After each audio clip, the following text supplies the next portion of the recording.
I think we are at a pivotal point in our life together as a congregation. I think that you have not been here before,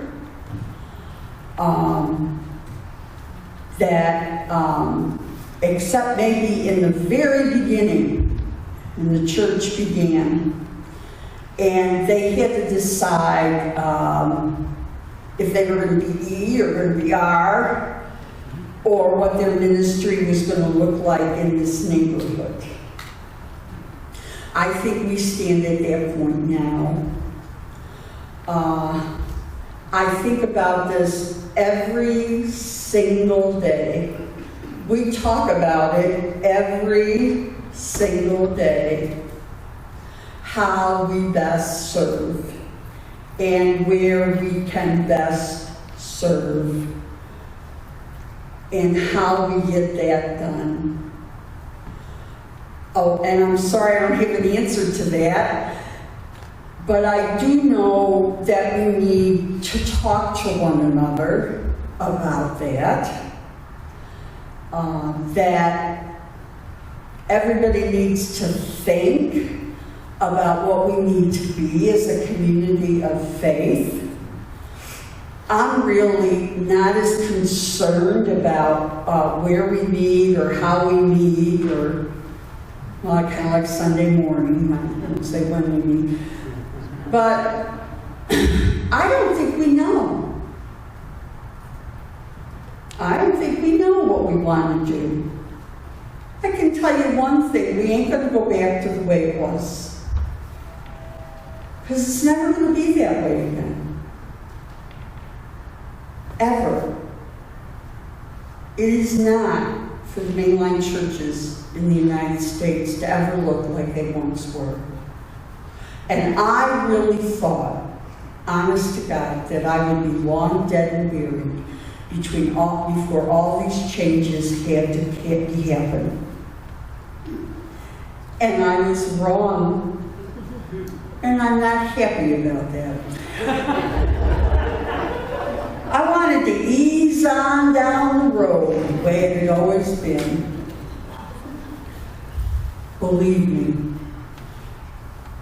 But it can't be that way anymore. I'm not real clear on what it's going to be, but I know that it's going to be different. First of all, there are fewer of us, right? And I would like to say there is a magic formula to make people come to this church. And there isn't. We are who we are at this point. And we have to do ministry from this point, not a future that we think is going to happen. I think there is lots we can do. I really do. I just get all excited when I talk about Ask Kim. Poor girl hears it all the time. There are so many ways we can do ministry. And I think we have two groups that are showing us how that can be done. The Breakfast Club and his bodybuilders. I think have taken this issue of ministry by the horns, and they're doing it. This is how you feed people. There is a lot we can do. And I think that you think we're poor, and we're not. We have lots of money. We may have to spend some of it in order to carry out ministry. I'm long past caring if you build or don't build, or where you go, or what those things happen.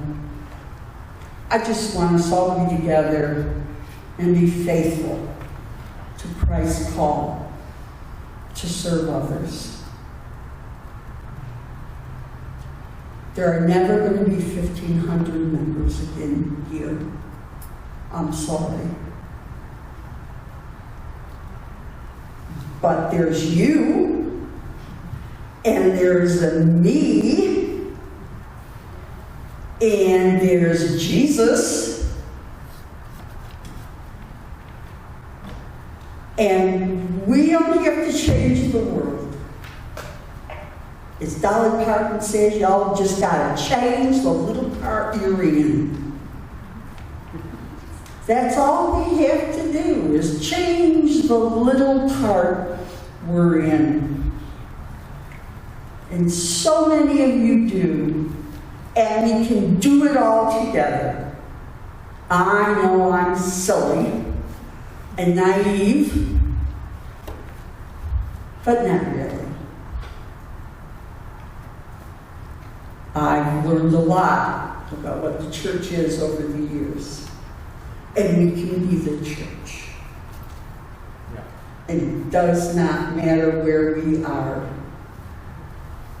I love this room. As far as I'm concerned, it can stand here forever. It won't, but it could. But I can think we can worship in lots of places. And we can do ministries. You can't even imagine yet to reach people. And then we can come together and worship and thank God for the opportunity to do those things. I know I made the meeting longer, and I'm sorry. But I just wanted you to know that I have great hope for us.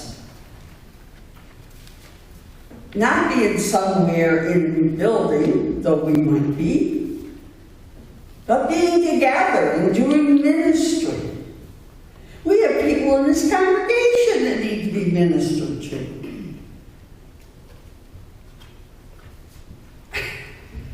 Heavens to Betsy, we have to minister to each other.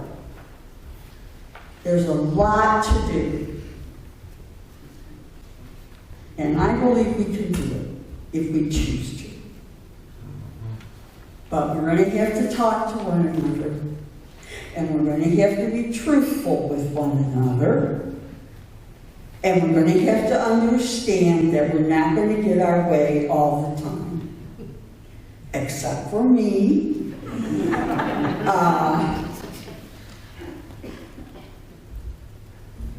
I really love all of you. And I am grateful that as I come to the end of my ministry, I get to be here with you. And